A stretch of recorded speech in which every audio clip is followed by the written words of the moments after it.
Good evening, ladies and gentlemen. Good evening, good evening, good evening. This seems like a festive bunch tonight. How are you? Yeah. Hopefully a rowdy bunch. We'll see about that a bit later on. Welcome, everybody. It is a pleasure to have everybody with us tonight. And you, of course, are here at the 2018 Schulich Alumni Recognition Awards. We are truly delighted to have you all with us tonight. It's always a fantastic evening. I've had the pleasure of doing this a few times now. My name is Kim Parley. I'm a proud alumna from the International MBA class of, and they always write down the date, and I'm not going to tell you the date. My prerogative. I'm up here. I don't have to do that. So you can look it up if you really want to know. There you go. Get her a drink. I don't know. That was fantastic.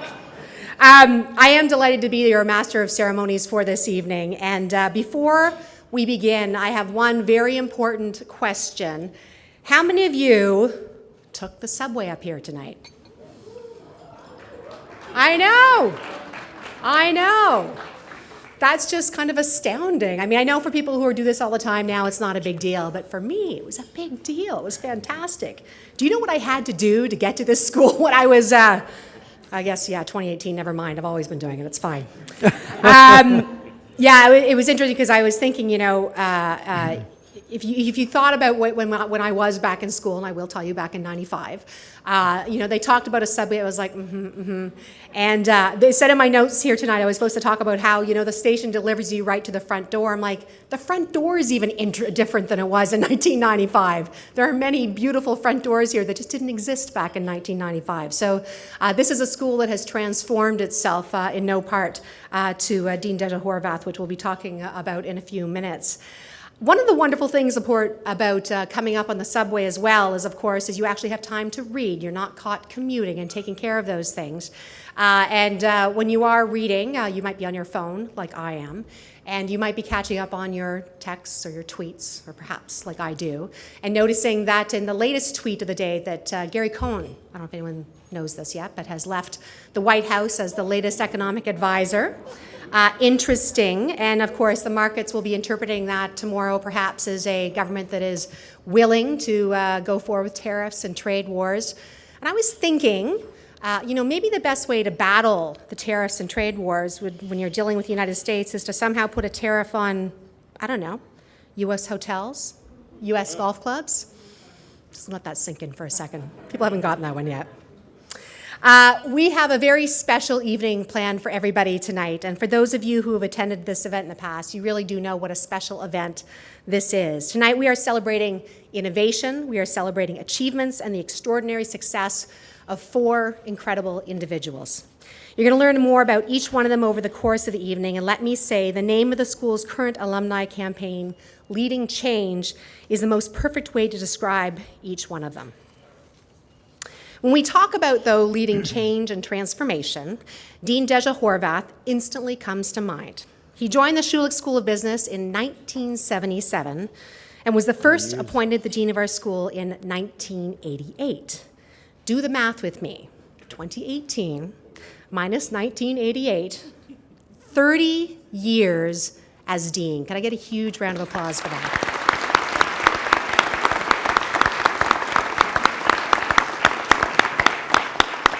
And I think 30 years, I'm going to coin the idea of Deja years, as opposed to like light years and dog years and things that get packed into one. I think 30 years as Deja years are different than the rest of our years in terms of what we get done. It is such an incredible feat. We are also fortunate to have benefited from your passion, your dedication, your strategic mind, and your well-known tenacity. So thank you for that.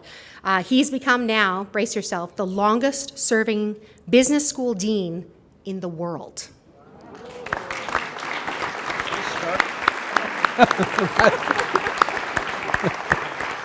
Under his leadership, the school has truly become a global leader that is always ahead of the curve and aligned with excellence. The dean is a member of the Order of Canada and has received the Queen's Diamond Jubilee Medal, and in 2004 was named Dean of the Year by the Academy of International Business. Ladies and gentlemen, please welcome to the stage our Dean, Deja Horvath.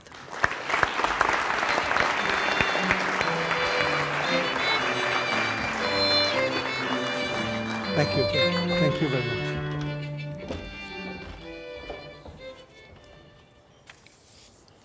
Thank you, Kim. Let me begin by extending a warm welcome to everyone here this evening, and a very special welcome to this year's Alumni Award winners, as well as to their families, friends, and colleagues who are sharing this proud occasion with them. I would like to also extend our sincere thanks to Kim Parley, who has generously agreed to be our MC this evening.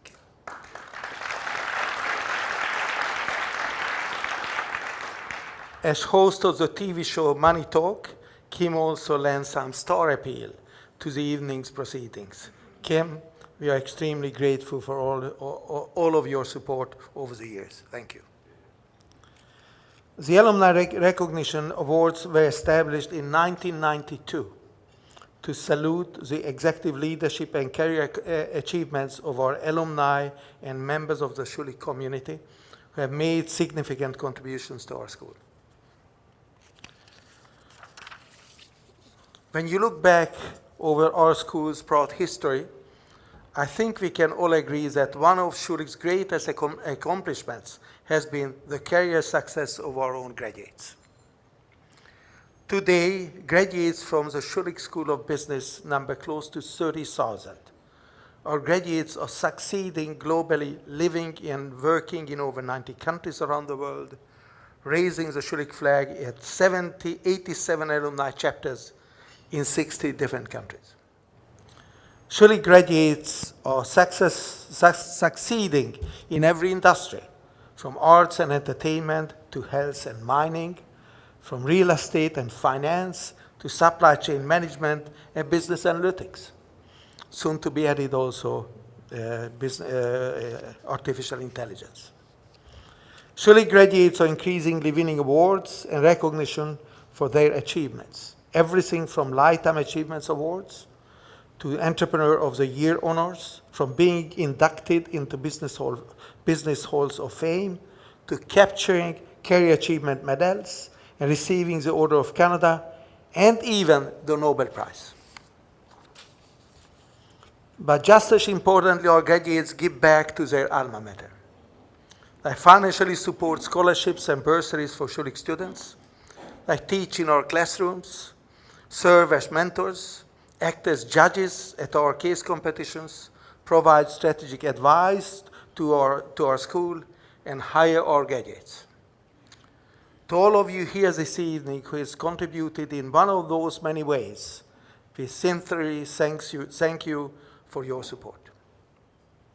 Tonight we celebrate the outstanding achievements of some of these great graduates. They are Jasper Chang, MBA 90.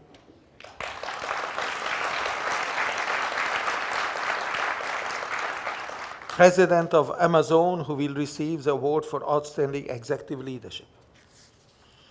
Jane Rowe, MBA 82.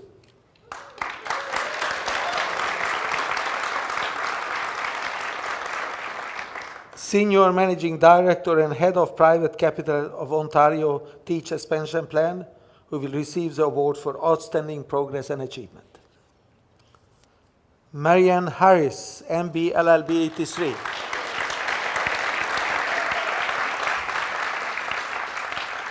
Chair of the Investment Industry Regulatory Organization of Canada, who will receive the award for outstanding public contribution. And Dominic Barton, honorary degree recipients 2012, Global Managing Partner, McKinsey and Company, who will receive the award for outstanding contribution to the Schulich School of Business.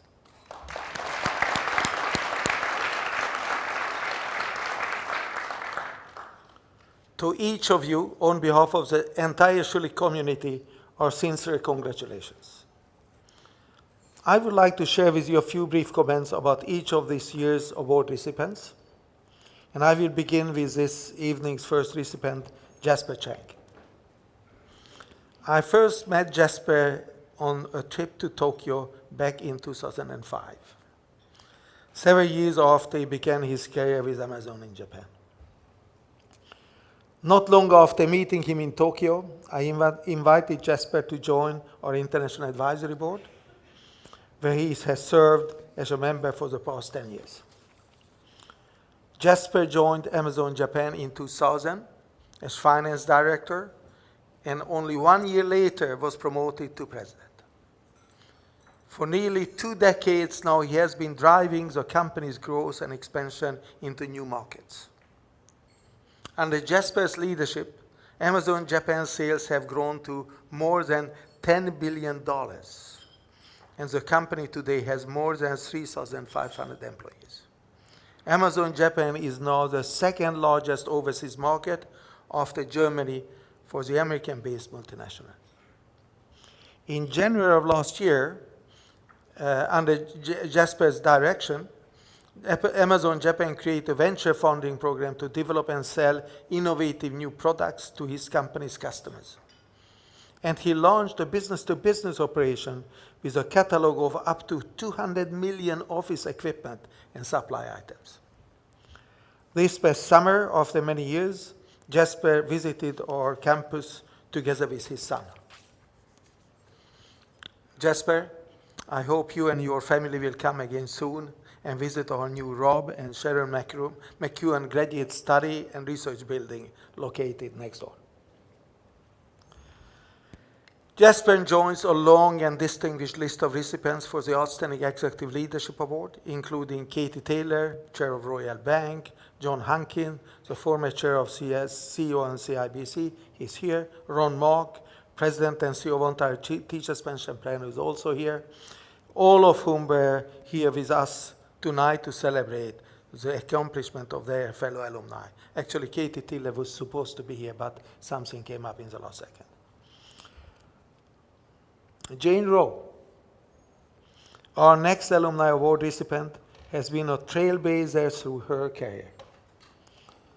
Prior to joining Ontario Teachers Pension Plan in 2010, she enjoyed a highly successful career in Scotiabank. She held a number of senior roles at the bank, including Executive Vice President, Special Accounts, Management and Retail Credit Risk, President and CEO of Scotiabank wholly owned Merchant Bank. I think that's the time when I met her. I am almost sure about that. And President and CEO of Scotia Mortgage Corporation. Schulich graduate Rick Waugh, the Deputy Chair of Scotiabank and a Schulich Alumni Recognition Award recipient, called Jane a groundbreaker in the banking industry, a top-performing female executive who shattered a number of glass ceilings. It is just one of the many reasons why she was an overwhelming choice to receive this year's award for outstanding progress and achievement. As Senior Managing Director and Head of Private Capital at Ontario Teachers, she oversees a portfolio of more than $26 billion in assets. And the asset group she manages boasts a 4-year annualized return of 20.8%. Try to repeat it. Despite a demanding career, Jane still finds time to give back to the community and her alma mater. She has been a member of Schulich International Advisory Council since 2008. She also serves as York's Board of Governors and the Board of Trustees for the United Way of Toronto and York Region. She has stated that the source of her community spirit is the small town in Newfoundland, where she was born and raised. Jane said, and I quote, "Whether it's supporting education or helping those less fortunate than we are, it's about caring for the village that you live in." Jim Leach, former CEO of Ontario Teachers, was asked to comment upon Jane's many good qualities. The quality mentioned, and I quote, was a great sense of humor. It's a story behind this, by the way. In 2012, she was named one of Canada's most powerful women. She's certainly one of our school's most accomplished alumni. And we are proud tonight to present her with the award for outstanding progress and achievement.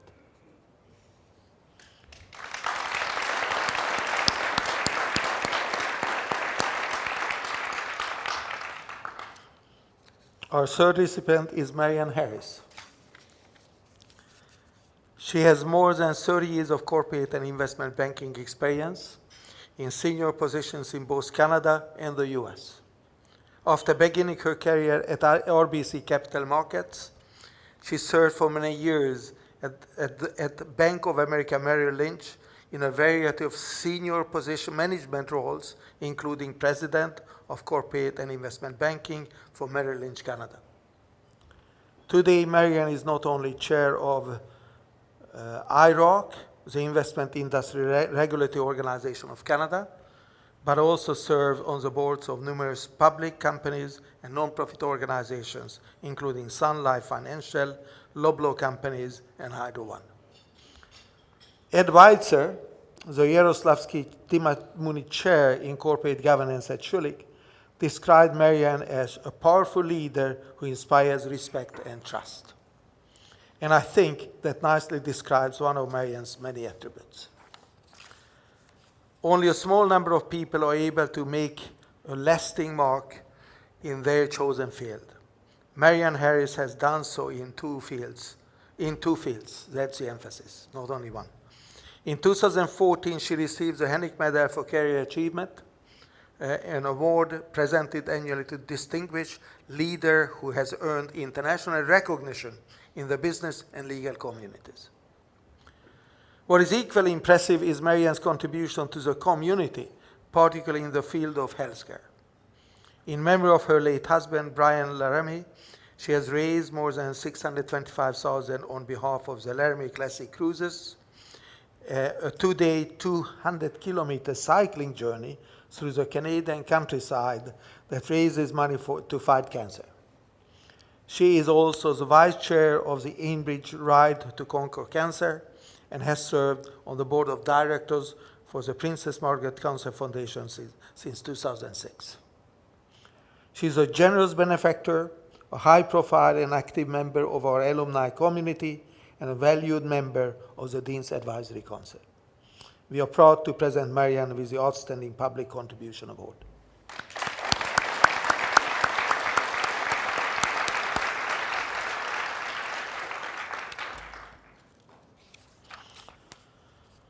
Our final recipient is Dominic Barton, and I will provide a much fuller, more detailed introduction of Dominic later on. But allow me to share with you one of the reasons why we honor Dominic this evening. All of us know him as the global head of one of the world's great consulting firms, but he's also one of the most forward-looking thinkers in the business management today. In 2012, Dominic partnered with our school in putting together a global conference called Capitalists for the Long Term. It featured a number of top executives and thought leaders from around the world.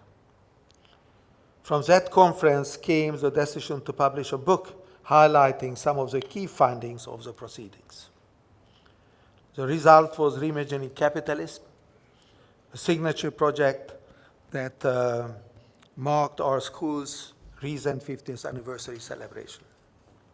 It was a great pleasure working with Dominic on this book. He became co-editor along with Schulich's Matthias Kipping, and we worked closely together in writing the book's concluding chapter, Capitalism Reimagined. Our chapter examined how a re-examined capitalist would work in practice from both the micro and macro perspective. Since the publication of the book, we have held panel discussions here in Toronto and around the world, including at the World Economic Forum in Davos, Switzerland, in London, England, and in Mumbai, India. Still to come, China and Brazil. In addition to a number of high-profile panelists such as Bank of England Governor Mark Carney in Britain, former Canadian Deputy Prime Minister John Manley at Davos, at Ratan Tata in India, Dominic played a key role at each of the panel sessions. As an advisor and a contributor to various initiatives over the year, Dominic has proven to be a great friend of the Schulich School. For this, his passionate support of our school and for his invaluable guidance and counsel over the years, we are delighted to present Dominic Barton with the award Outstanding Contribution to the Schulich School of Business.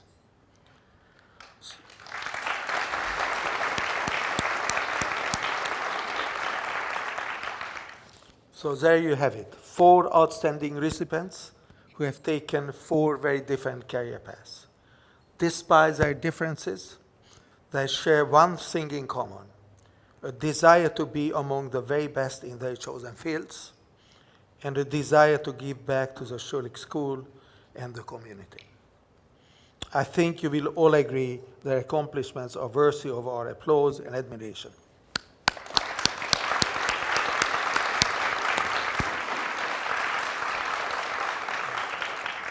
In closing, I wish to thank our sponsors for their generous support.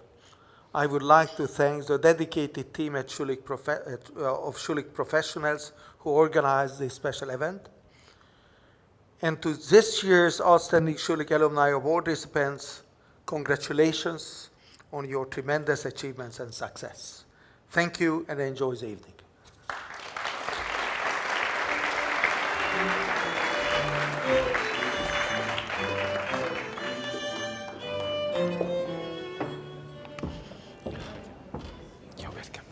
I do enjoy the Star Wars music. You know, they picked everything specifically, so I'm a little jealous that Deja gets Star Wars. Before we begin dinner, I just want to take another brief moment to thank a few more people to add on to who Deja talked about. And I'd like to acknowledge the generous support of TD Insurance. Woo! I'm a little biased, but there you go. So thank you very much. Of course, they are the reception sponsor. And also TD Insurance has been a very loyal sponsor of Schulich Alumni Recognition Awards and York University's alumni programs. And we're very, very thankful to have them involved yet again. Also, very special thank you to some of our patron sponsors, Amazon, who are helping this evening, as well as IIROC, the Investment Industry Regulatory Organization of Canada, and the Ontario Teachers Pension Plan. Oh. We are grateful for everybody's contribution in helping make tonight's reception possible, but now let's move on to dinner. So everybody, bon appetit, provecho, enjoy, we'll talk to you soon.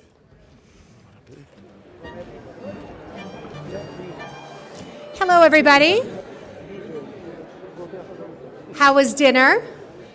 Good. It was very good. Great conversations. I hear a lot going on around us, so great to have time to have these conversations. I want to take a moment too, and if you could please join me in thanking the chef and the executive dining room team for their incredible culinary skills and fine service.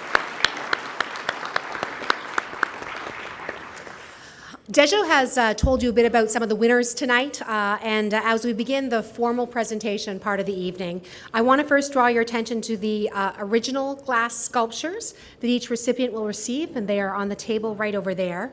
These sculptures are produced by the studio of the late acclaimed glass artist Jeff Goodman. Each piece is distinctively unique and definitely a work of art that the winners can proudly display.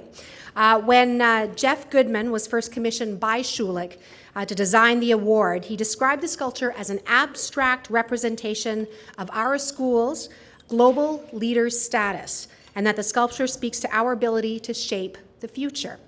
It was his hope that each of the recipients of the award would recognize their own achievements in the positive aspects of the sculpture.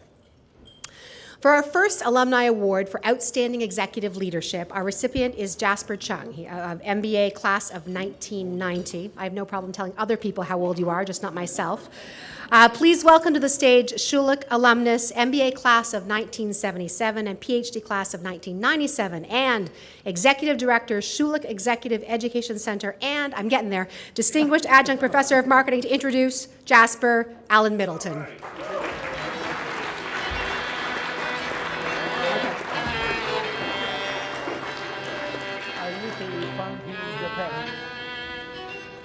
You know, needless to say, the Dean has done such a great job talking about all the inductees, I'm not sure what I'm supposed to say. But fortunately, Jasper is a great guy to talk about. So a little bit of repeat background because it's good. It's like advertising. You say it 3 times, you'll remember it. So, but 1990 was significant to me for 2 reasons. One, he got his MBA here, but he didn't have to suffer me because I was in Japan. running J. Walter Thompson Advertising. So I know a little bit about what he was doing there. So here's the repetition. Born and brought up in Hong Kong, did his BSc in Industrial Engineering at the University of Hong Kong, worked for Cathay Pacific before coming to Canada to do his MBA at that famous world-accomplished school in North Toronto. He then had something very unusual happen. Any of you know anything about the packaged goods industry? Procter & Gamble doesn't usually hire anybody in mid-career. They like growing them from inside. But Jasper was so good, they grabbed him sort of after he'd finished the MBA and done a bit of a career. And then, not only did he do so brilliantly in here, they said, well, you know, we've got this small place that is growing like crazy. It's over there. It's called Japan. Please go there. Now, what he told me the other day was he was supposed to be in Osaka, but they had an earthquake. So he started off in Kobe.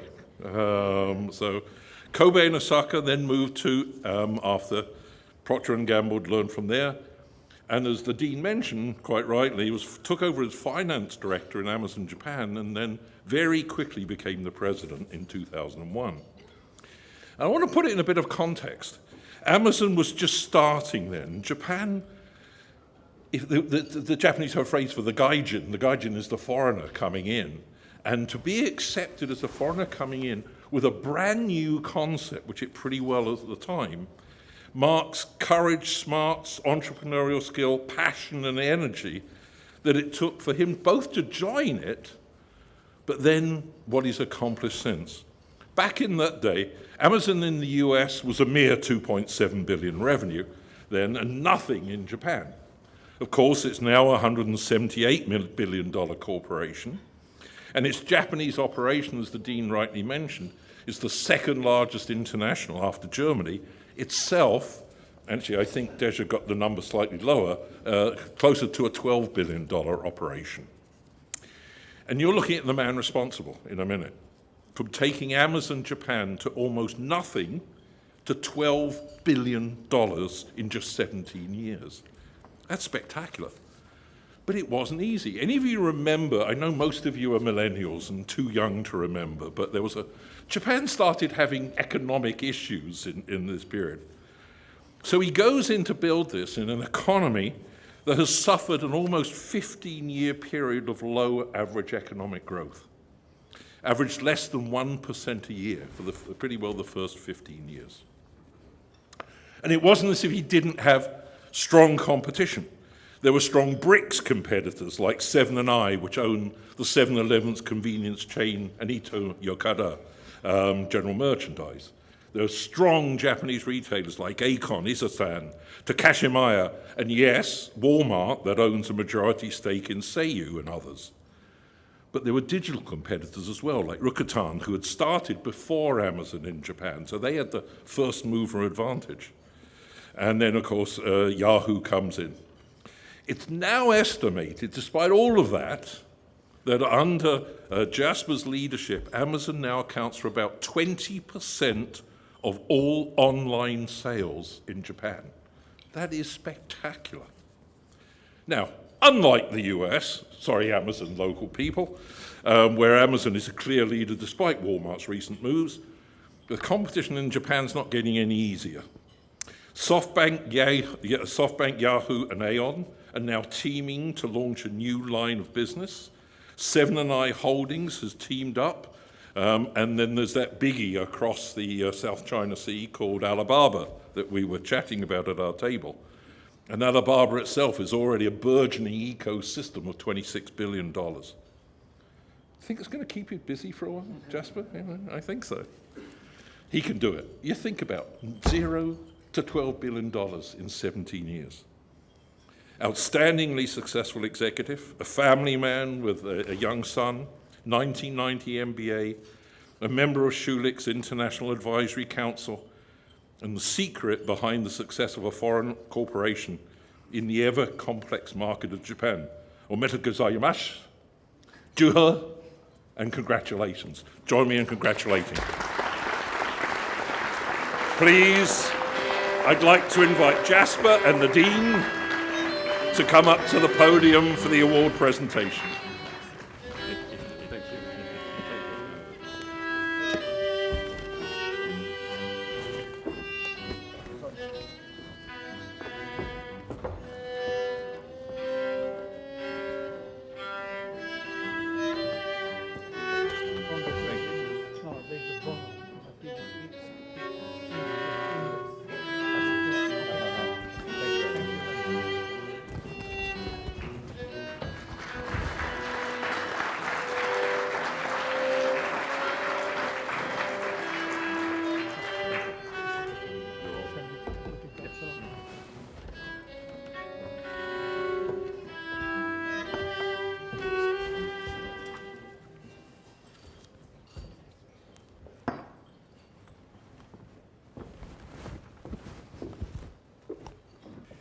Good evening, ladies and gentlemen, Dean Howell, distinguished guests, faculty members, and fellow students. It's an honor to be given this Schulich Recognition Award tonight among this wonderful group of highly accomplished professionals and leaders. It is humbling, overwhelming, but above all, a very proud moment for me personally to have been able to exemplify what the school and the faculty has taught me about business and about leadership. The Schulich MBA program has a very special place in my life. When I came to Canada alone in 1987, the Schulich MBA program was almost literally the first thing I did after I landed, before I even found a place to live. The first day of school also meant the first day of life in Toronto. After a few months of the full-time program, I was fortunate enough to join the company Procter & Gamble Canada, and I switched to a part-time program. I'm thankful for this flexibility to accommodate my needs for maximizing my personal growth. This also began the 2.5 years of night school.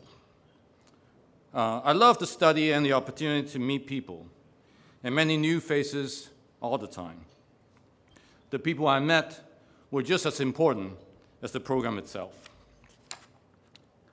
I learned to see this new world through the eyes of these new people that I met, as well as leveraging the experience to help me solve my business problems.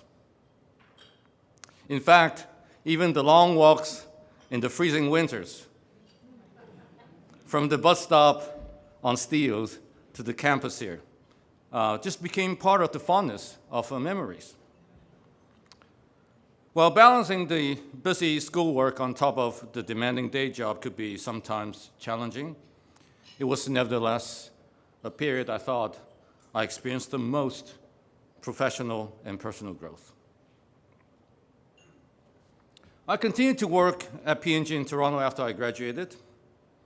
I particularly felt that Schulich helped me the most in building the foundation to help me grow from being an effective manager to someone who can provide leadership, especially in thought leadership. I was equipped with a much bigger tool set to help me define and provide analytical framework for various business problems, using concepts and skills acquired in the program. More importantly, however, through such projects as defining the future of the O'Keefe Center, for example, I have been able to acquire the ability to apply a diverse approach to define and see an ambiguous business problem from multiple angles. And it was through such training that I built a foundation for making decisions, drawing on data and perspectives from teams of people. And that is something that is becoming a critical part of my job today. And 5 years later, I had the opportunity to work in Asia Pacific at the company's headquarters in Kobe, Japan. Again, I found myself reliving the excitement of being in a new country, living a new life.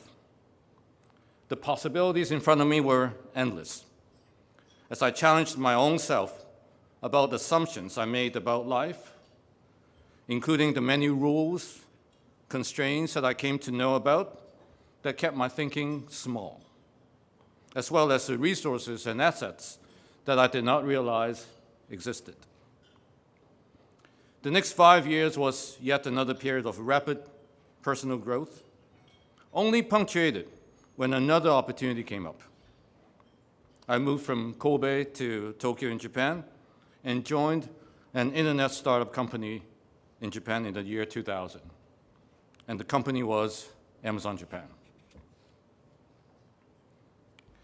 My professional journey has shaped me into the leader that I am today. And I've been fortunate enough to have worked with many, many great business leaders. And I observe and practice a few things I saw common in them, which has let them produce extraordinary results. I want to share a few thoughts about what I've learned from them about leadership with you tonight. In both P&G and Amazon, leaders have relentless focus on the long term. They are passionate, crystal clear, and religious about their missions, or I should say our missions. We all know that the vastness of our mission can only be accomplished through consistently building small pieces of the work over a very long period of time. And for me, that deep passion and the strongest sense of mission were unseen and unrecognized until I met the leaders at Amazon, making them the biggest reasons for me to want to be part of the team. And these reasons remain exactly the same as today. We're missionaries in the journey to building the Earth's most customer-centric company and the Earth's largest selection. I see our leaders act with high integrity, with honesty, and can withstand challenges against their beliefs. We were told Amazon would not be successful in Japan, where traditional retail was very advanced, discounts on books were not allowed, and we were late to the country. We have kept our heads down, pushed on all levers in our business model, and built small steps towards our mission every single day for the last 17 years, and it's only beginning. From inventing e-commerce, to computing in the cloud, to reinventing traditional commerce, or creating the possibilities of voice and the use of artificial intelligence. These are examples of the thousands and thousands of things we do every day across all teams in the world at Amazon, where no matter how much we have done, there's still so much more yet to be done. We're living in a world of rapid innovation, where needs of our customers, new technologies, and new paradigms drive the necessity of us constantly working complexities and challenges that often lack definition. We see leadership about making the right judgment about what to do and what not to do. We make such business judgment based on principles, data, analysis, knowledge from a wide range of sources, our global perspectives, and most importantly, a deep understanding of our customers. In this world of rapid change and ambiguities, leadership is also about taking the right risks. We do our best to create an environment for all teams that taking risks is encouraged, so we can fail fast and fail cheap. At Amazon, after the much publicized failure of our Fire phone in 2015, our CEO and founder Jeff Bezos said, and I quote, "We are working on much bigger failures right now." It's easy to think leadership as someone who sits at the apex of an organization. This is becoming much less accurate as a reflection of reality. At Amazon, we believe everyone is a leader. One key part of my job is to enable every leader to be at their best at all times. As leaders, every one of us works to serve our customers, who may be an internal or external customer, a large or small customer, many or a few customers. And we work with the same set of leadership principles to guide us in our behavior. I've often received questions from students as to how to create a stronger resume to get a job at Amazon.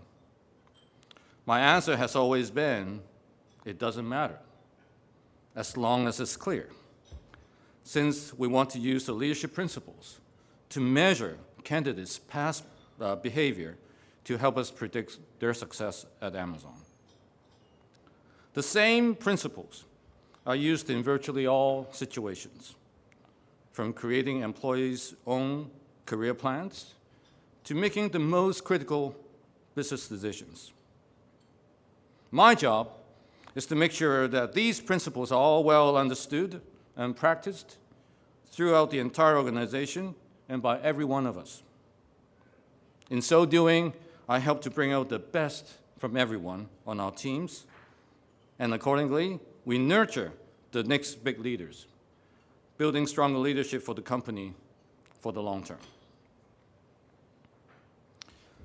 My journey of leadership has just begun. Much bigger results can yet be delivered through a deep understanding of our customers and bringing innovation to solve the toughest customer problems. I spend a lot of time these days pushing the use of technology in every way we can to achieve such goals. We also want to use technology to help free up our teams from tasks that can be done by machines so they can grow into bigger leadership roles. Our teams design robots to work alongside our associates in fulfillment centers. We also work with learning softwares that help us make better decisions about how much and at what price we should be buying into our inventory. Delivering results through the use of machines is becoming a large part of what we do at Amazon. So when I studied organizational behavior as part of the Schulich program, I was largely taught about managing teams of human beings. Our leaders now lead teams of human beings and machines to deliver our goals faster and more effectively and to grow bigger leaders from their teams. One big part of our leadership is about leaning into the future and being fearless about change. We teach, we coach, and we lead our teams through transformation ignited by technology and come out winning for our teams and, most importantly, winning for our customers. In fact, our success is only possible when everyone else succeeds.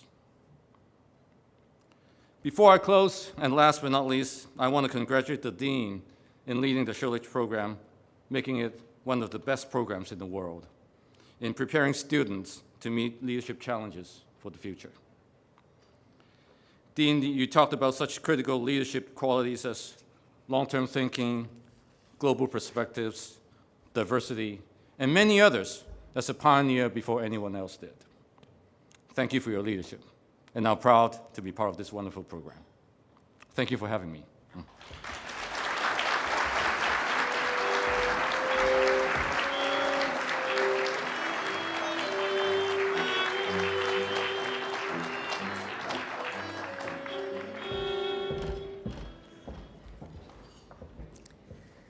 Jasper, thank you very much. That was fantastic. Yeah, just wonderful to hear your perspective on the program and also what you've done in the past little while and what's happened. We're going to move on to our second award now tonight, and the award for Outstanding Progress and Achievement is being presented to alumna Jane Rowe, MBA class of 1982. She is the Senior Managing Director and Head of Private Capital with Ontario Teachers Pension Plan. I'd like to bring up to the stage Ron Mock, who came from the MBA class of 1979 and Honorary Doctorate of Laws in 2017 to introduce Jane to all of us.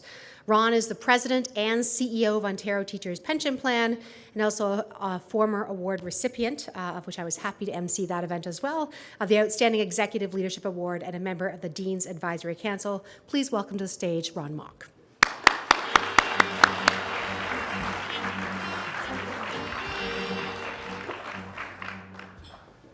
Jasper, that was excellent. Can I apply? Can I apply to Amazon? That was amazing. Very good. I'll slip you my resume for sure. I love where I work. Teachers is an amazing place, and so we have great fun there too. Thank you, everybody. Today I have the honor of introducing the recipient of the Outstanding Progress and Achievements Award, which is Jane Rowe. someone that I get the pleasure of working with every day.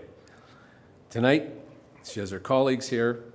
She has her family and friends here, all of which I know are very, very important to Jane. So this is a very fitting award because Jane truly is outstanding. This extends to her career achievements, her leadership, and her personal life, including her philanthropic activities and her focus on always giving back.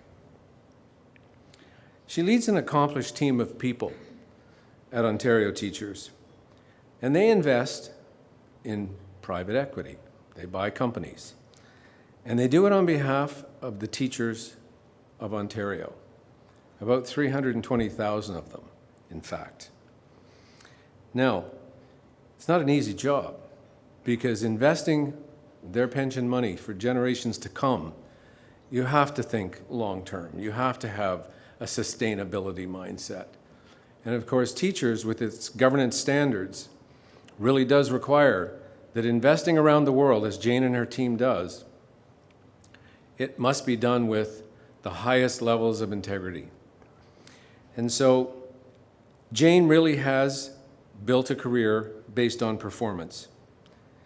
And quite frankly, she has put the numbers up on the board. Since she joined Ontario Teachers in 2010, the private equity department has earned $23 billion. That's with a B. And our investments in her asset class have increased to almost $32 billion from $10 billion only 7 years ago under her leadership. It's an absolutely outstanding accomplishment. And that incremental performance that she has delivered on for the teachers of Ontario is one of the reasons, and she is a big contributor to it, of why that pension plan has a global reputation. And every time you look around at how we've gotten here, there's lots of history, lots of contribution, but it's hard talking about how teachers has got here without speaking about Jane Rowe. The team does have a stellar track record, and in 2015, they celebrated their 25th anniversary. And they marked it with an average annualized return of more than 20%. I have an embarrassing picture here of Jane and her team, and if I could just throw it up on the screen here, Susan, if that's possible. Is it up there? Great. That's about half. She's the short one, but she's short but mighty. Don't ever kid yourself. That is probably about half the team. Jane has grown the team substantially, even over the last 2 to 3 years, and we now operate out of London, Hong Kong. It's a global operation. So she spends a lot of time on airplanes. Now, I want to talk a little bit about Jane's leadership because it's something that she really does excel at, which is why I said earlier that Jane truly is outstanding. She's very, very thoughtful, and she is a generous, generous leader. She's always an advocate for her team. She's an exceptional colleague, and I can speak to that firsthand. She supports her colleagues across the organization, and she is a very, very strong supporter of gender diversity. And at Teachers, that is something that's very important. Jane contributes to it substantially. And it's not only within the organization, but outside the organization as well. And it's something we at Teachers very, very strongly believe in and support. Now, but Jane also knows what it's like to have the odds stacked against her. I mean, when she started her career, and having come, as I said earlier, from a small town in Newfoundland, she embarked on her career in a really, really difficult economic time. There was a recession in her home province. It certainly didn't stop her, and she has risen through the ranks in, quite frankly, what is a traditionally male-dominated, very male-dominated world. and that's one of private equity. And not only has she succeeded at it, she's risen to the top. And now that she is, and she's been doing this all along, but she now from this platform is very much able to look at and support her staff, support women in capital markets, and many other activities that she's involved in. Deso named some of them. I'd be here for an hour if I got deep inside them. Now, Jane probably did face some resistance as she moved up through the ranks in this traditionally male-dominated area of private equity. In fact, I would go so far as to say that she probably had to work a lot harder to get recognized for the things that she was accomplishing, but it didn't deter. And this is why Jane, being acknowledged tonight, is so important to us and her colleagues and her family, because we know what she's been able to accomplish and what she's been able to impress upon us. I believe that a large part of her success springs from her love of the work that she does.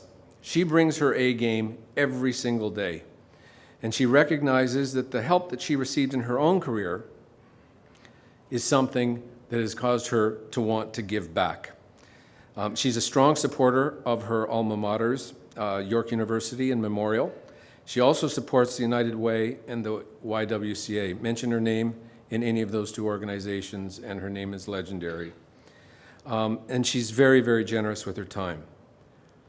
On a personal note, she and her partner, Tammy, who's here tonight, live life to the fullest.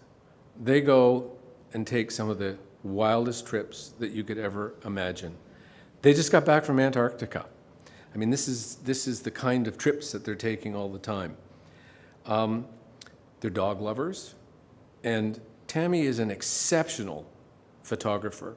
In fact, there's pictures all over Jane's office of this photography. And in these exotic locations, Tammy gets to ply her craft, and I know she's very, very, very good at it. I know their support for one another is invaluable. I commend Schulich for choosing Jane and for this honor. Jane's colleagues and I, some of who are here tonight, senior people from teachers, we're lucky to work with her. We're lucky to have her working with us, and we're all so very, very proud of Jane. I congratulate her and all of tonight's honorees for their achievements and the award that's been given them to tonight. So, with that, thank you all very much. Jane Rowe, can you join us at the stage?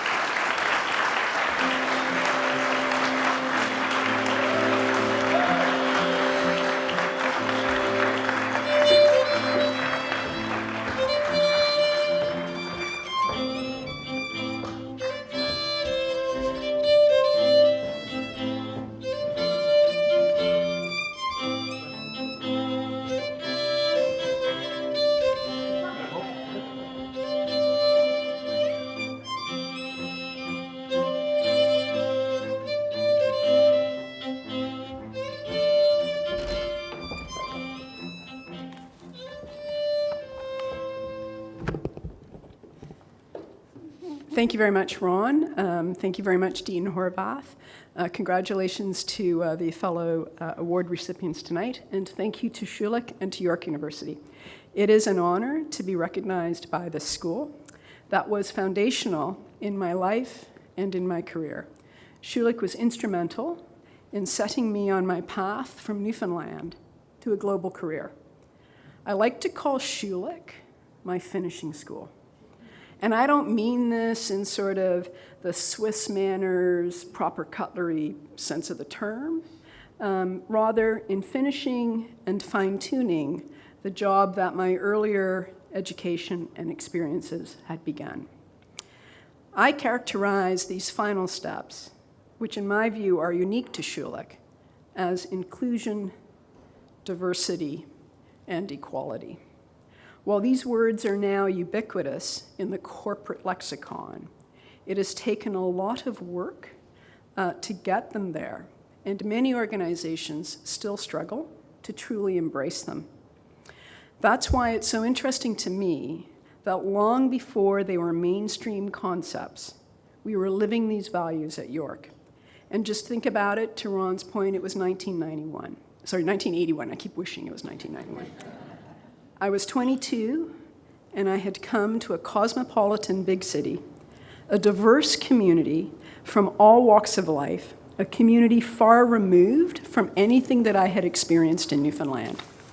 And I had done my undergraduate in Newfoundland, where everyone was my age.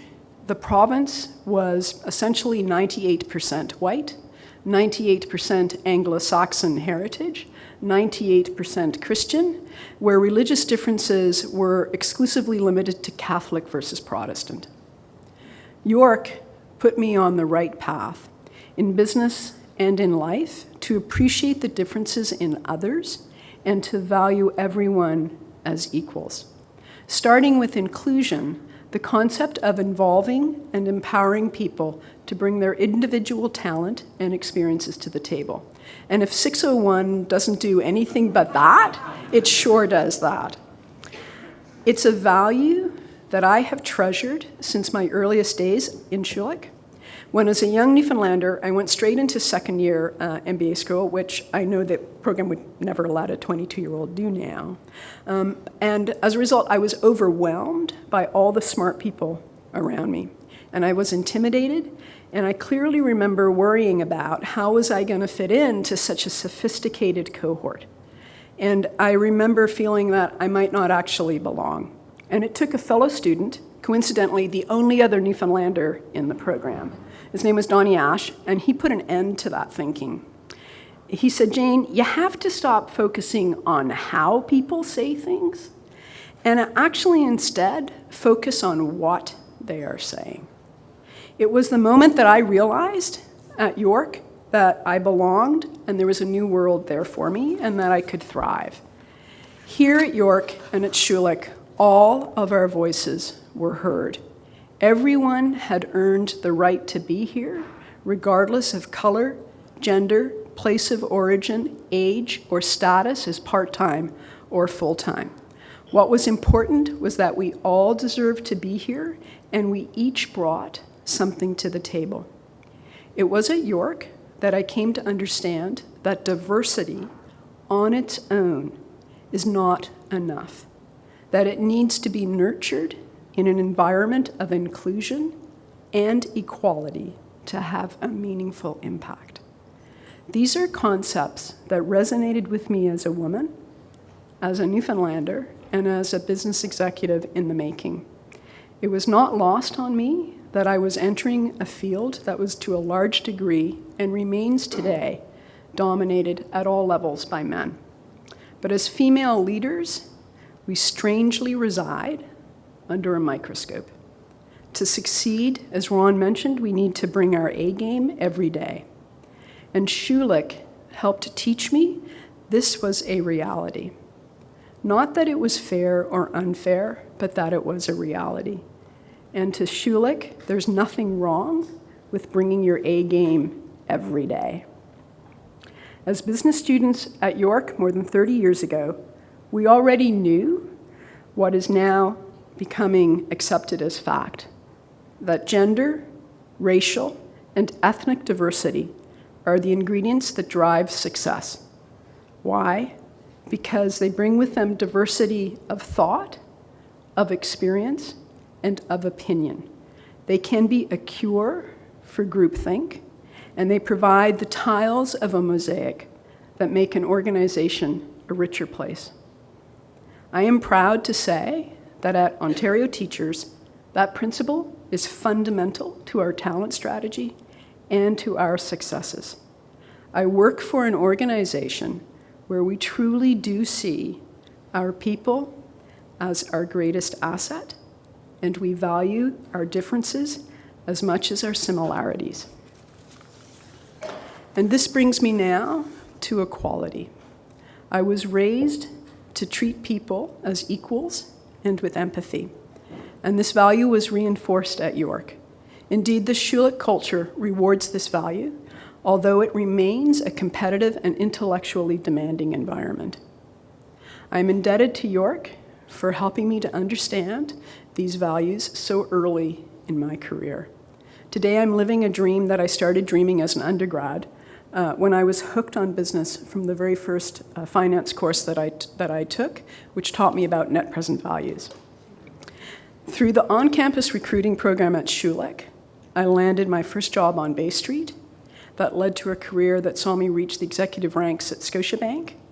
And finally, I landed at Ontario Teachers, where I had the good fortune to work with such a wonderful, diverse, and talented group of people. So thank you, Schulich, and thank you, York. And finally, thank you to my family, some of whom are sharing this moment with me here today. And as Ron mentioned, to my partner, Tammy, for supporting me through the ups, the downs, the joys, the wins, the losses in my career. It has been built on an appreciation for diversity and inclusion and equality that was instilled in me at Schulich and at York. Thank you all.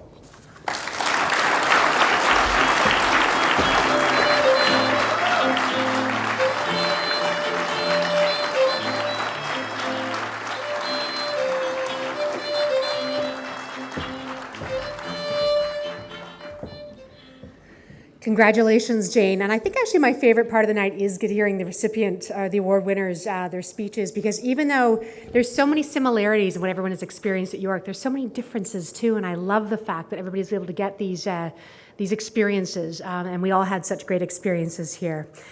Before we move to the next award presentation, I want to draw your attention to a program which you all have on your table.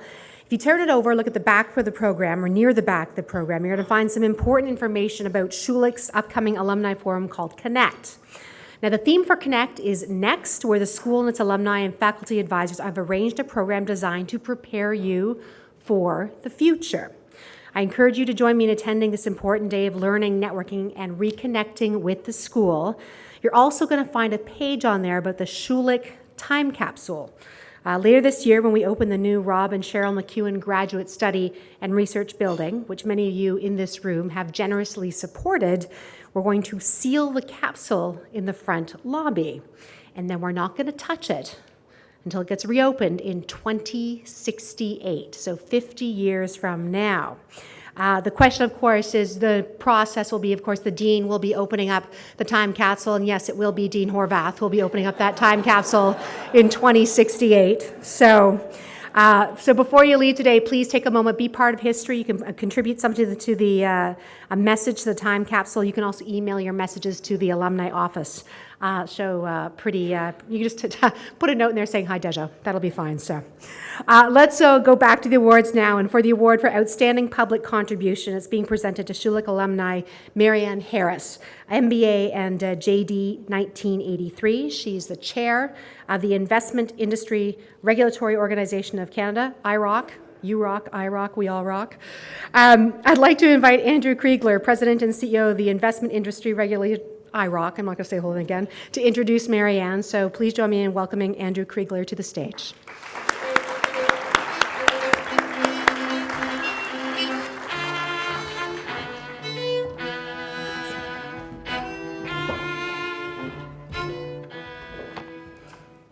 Thank you. Good evening, everyone.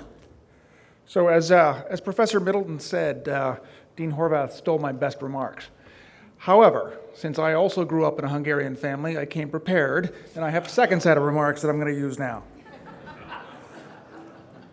I've had the good fortune of knowing Marianne since I joined IIROC in 2014, and I am proud to call her both a colleague and a friend. I learned quite quickly that she's really quite modest. So in the 2 minutes that I've got the microphone in front of you, I'm going to take the opportunity to tell you a couple of things about her that she probably wouldn't share herself. For example, her interest in public service and working for the greater good began at a very early age. She recalls sitting in the back of her parents' car on Sunday mornings when her father would scope out land around the Niagara Escarpment near Milton so that the local conservation area could preserve its natural wonders from development. Marianne was an excellent student throughout her academic career, and her upbringing in the rural Milton area, together with her interest in conservation, led her initially to study biology at Queen's. She was the first one in her family to attend university. She earned her Bachelor of Science at Queen's and then changed direction, earning a combined law and MBA here from the Schulich School of Business and Osgoode Hall Law School. She went on to article at a Calgary law firm and joined the Alberta Bar in 1984. Marianne then joined Dominion Securities in Toronto. She was that organization's first hire with both a law degree and an MBA. And not that many years later, became only the second woman awarded the title of managing director at what had become RBCDS. Her abilities quickly caught others' attention, and Marianne was recruited by Merrill Lynch, first here in Toronto, and then in New York, where she became known as one of the world's top financial institutions' investment bankers. Sadly, while in New York, tragedy struck her family when her husband, Brian Laramie, was diagnosed with brain cancer in 2006. She returned to Toronto to be with him and with her two sons, Matthew and Richard. Brian sadly passed away 2 years later. Shortly thereafter, Marianne joined the board of IIROC and very quickly became our chair. Now, as you've read in her biography, she has and does serve on the boards of many other distinguished organizations, both charitable and for-profit. But I would like to devote my remaining words to talking about her role with us. As the chair of IIROC, Marianne has brought to bear her extensive industry experience, her business acumen, and high ethical standards. All of this has helped her lead us to become a more mature and professional regulator, and not incidentally, has helped us navigate some very, very difficult times. She brings a thoughtful approach to her work. All of our board members are active and engaged, but nobody epitomizes that spirit better than she does. We know we can count on her to be thorough, to be fair, to ask the right questions, and to seek the answers that push us towards the right future. Marianne, it has been my pleasure to serve with you on IIROC's board. I know that we can rely on your warmth, your judgment, and your wisdom, and above all, your commitment to doing the right thing. The strong sense of ethics, of fair play, and of public service that you have displayed over the arc of your career was born on the farm, but it was nurtured here at York. And that is why it is so fitting that you are receiving the Schulich School of Business Outstanding Public Contribution Award today. On behalf of all of your colleagues and your friends at IIROC, congratulations. And now, I'd like to invite Marianne and Dean Horvath up to the podium, please.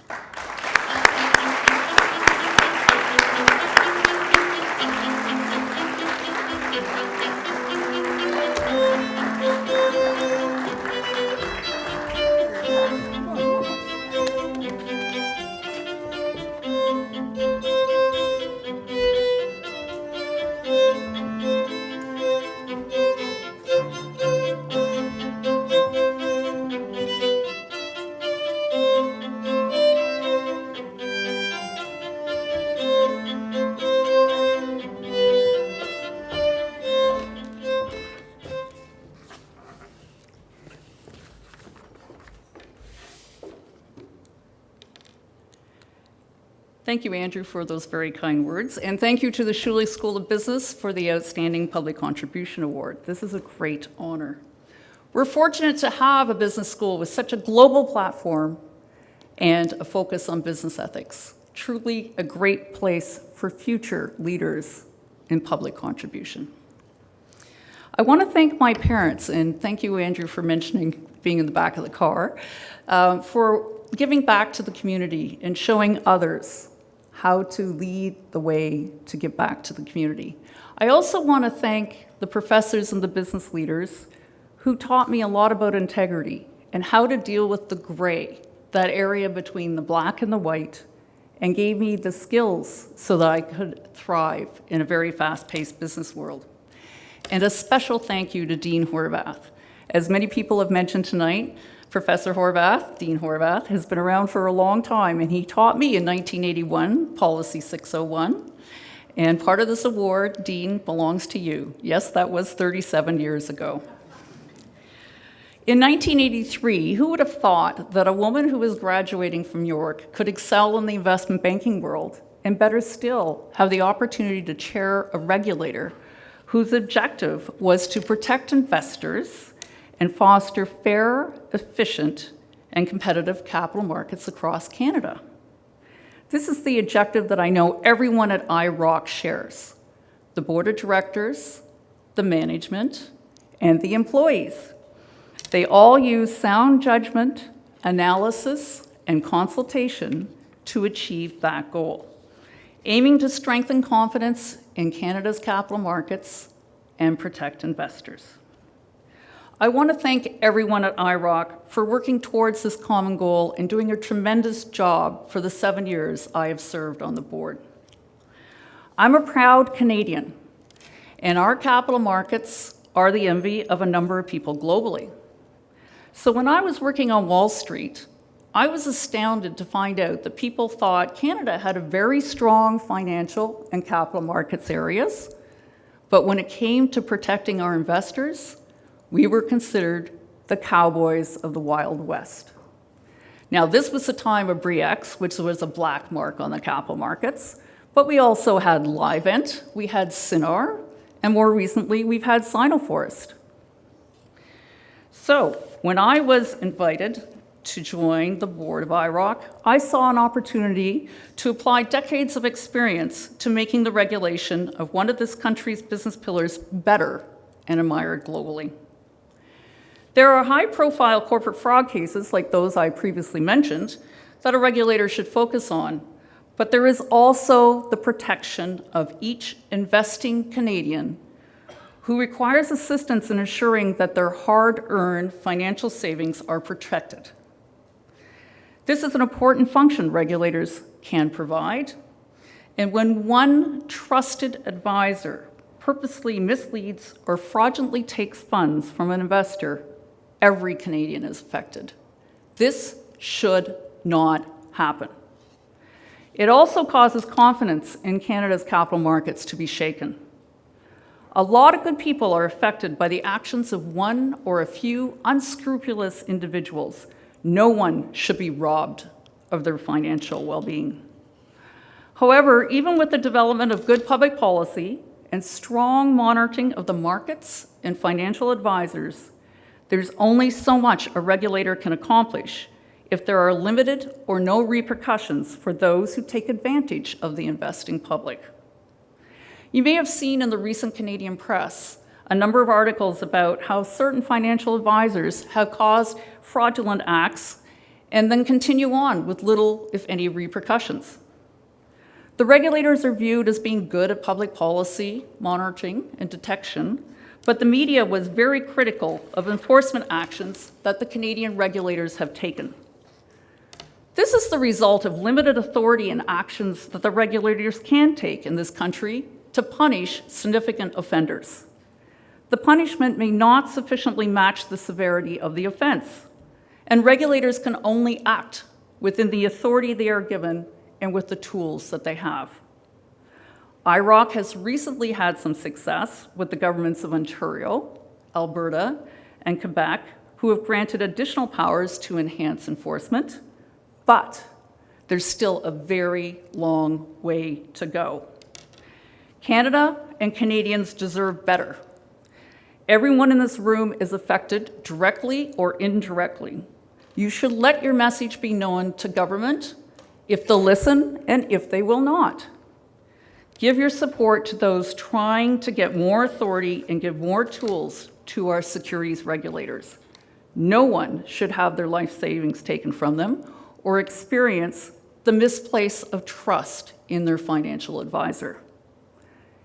Thank you again to the Schulich School of Business for the Outstanding Public Contribution Award. I'm honored to share this recognition with all those at IIROC who work hard to protect the investing public. The Canadian capital markets are not the Wild West, but strong and thriving capital markets with regulators that want to protect all Canadian investors. Thank you.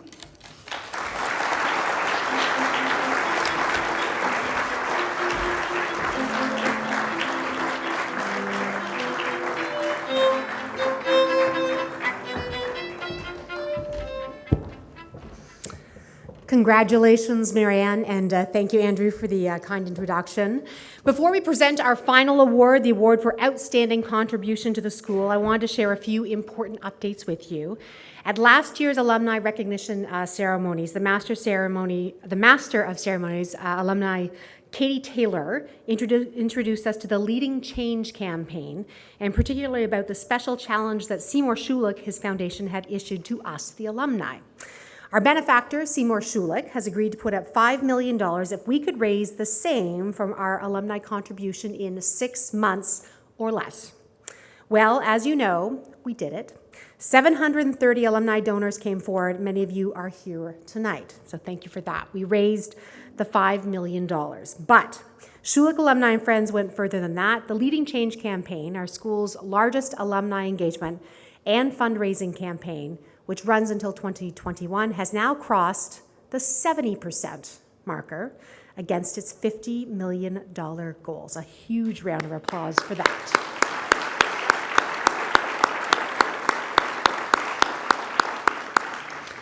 It is now time for our final award, and at this time I'd like to bring back to the stage Dean Deja Horvath, who will introduce us to a remarkable friend of the school, Dominic Barton, Honorary LLD 2012, Global Managing Partner at McKinsey and Company. Dean Horvath.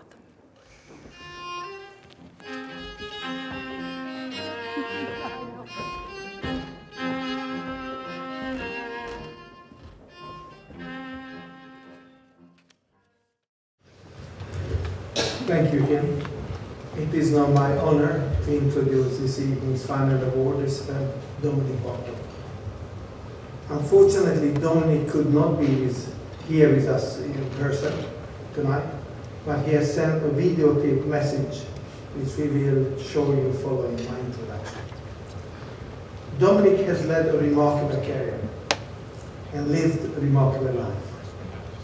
He was born in Uganda, the son of a nurse and an Anglican missionary. He grew up in rural British Columbia and became a Rhodes Scholar, earning a master's degree in economics at Oxford. Soon after, he joined the Toronto office of McKinsey. After becoming partner, he moved to McKinsey's South Korea office and would go on to become chairman for all of the firm's Asia-based business at the time when Asia was becoming a global economic powerhouse. As was the case often throughout his career, Dominic was ahead of the curve. This was also clear to McKinsey's senior partners, who elected him Global Managing Director in 1909, and then re-elected him to a second term in 2012, and a third term in 2015, one that will end in a few months from now when Dominic steps down as head of McKinsey. I remember when Dominic first joined the Dean's Advisory Council, he told us that there was no reason why Schulich could not be ranked among the top 10 business schools in the world. That was at the first board meeting. Some of you maybe remember that. At the time, it seemed impossible, or certainly highly unlikely. But several years later, Dominic's analysis and prediction proved correct. It is no wonder that his counsel is sought by major corporations and government around the world. To honor his inspirational leadership and his many contributions to business, York University conferred upon him an honorary doctoral law degree at our school's spring convocation in June 2012. The citation read during that occasion reflected not only Dominic's achievements as a business leader, but also highlighted the underlying qualities of the person behind them: courage and determination, combined with deep-seated principles and humility. He has been a great friend of the Schulich School in helping to promote reimagining capitalism, a collaboration between Schulich and McKinsey. We could not have asked for a better ambassador around the world than Dominic Barton. On behalf of the entire Schulich community, we thank him for his tremendous support over the years and for his valued advice. I would like to now invite all of you to view the monitors of Dominic's acceptance speech. Following his speech, I will accept the award on Dominic's behalf. Here is Dominic. Good evening. First, I would just like to say thank you. It's a great honor to receive this award. I love my affiliation with Schulich, and I want to thank Dean Horvath, the faculty, administration, and all colleagues that are associated with the Schulich community, because it's an amazing community. It's also an honor to receive this alongside Jasper, Jane, and Marianne. Congratulations to you for your terrific leadership. I wish I was with you in person to receive this, but I just wanted to say a couple of things, if I may. The first is that it has been just a great pleasure to work with Schulich on a number of different fronts, in particular the Reimagining Capitalism book, which I did with Dean Horvath and Professor Matthias Kipping, who's a co-editor of that. It's been extraordinary because we've been able to take the thinking based on a conference that we all did together on long-term capitalism, turn that into a book with many other contributors, including people from the school, alumni, and others affiliated, as well as people around the world, and use this as a forum for talking about the future of capitalism in many parts of the world. We recently did a session in India, which was, if I might say, just extraordinary, with the business leaders, government leaders that were there in attendance. And we have more coming up. But that whole process has just been just an absolute pleasure to work alongside Dean Horvath and the faculty. And to me, it's an example of kind of the global reach and significance that this school has in the world. It punches way above its weight.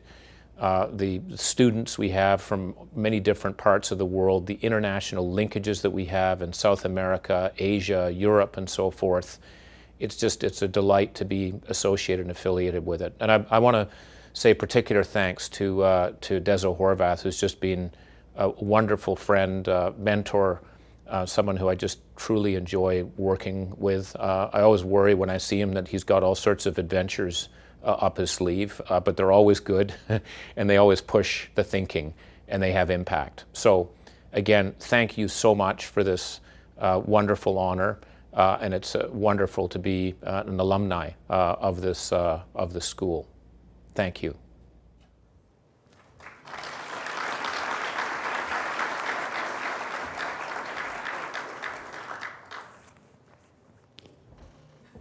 Somebody have to give us an award.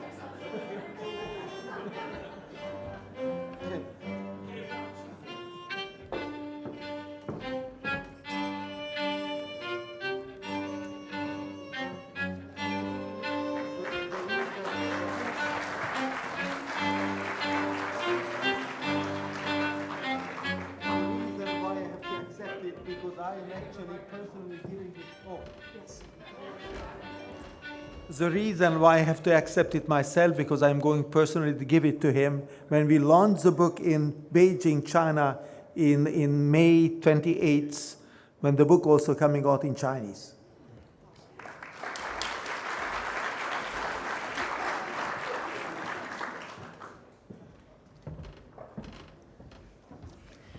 It won't be long until people will be teleporting themselves to virtually accept them from all corners of the world. Trust me, it's really, really close. I've been hearing about some presentation stuff right now. Ladies and gentlemen, that does bring us to the end of the evening. Before we close out, though, I just wanted to take a moment and thank a few people who have not been thanked. If you can turn your eyes to this side of the room, we have playing some wonderful music for us, both at the reception and during the evening. Natalia Zielinski, Tamara Ritzak, and Orshi Lengyel. I hope I did that well. Thank you very much. I also want to thank Aloma and her entire team, the Alumni Relations team, for putting together a smashing event, as they always do. So thank you very much. Thank our reception sponsor, TD Insurance, once again. Thank you for all that you have done. And finally, thank you to you for being great alumni and supporting Schulich and all that we do. So thank you very much. Enjoy your subway ride home.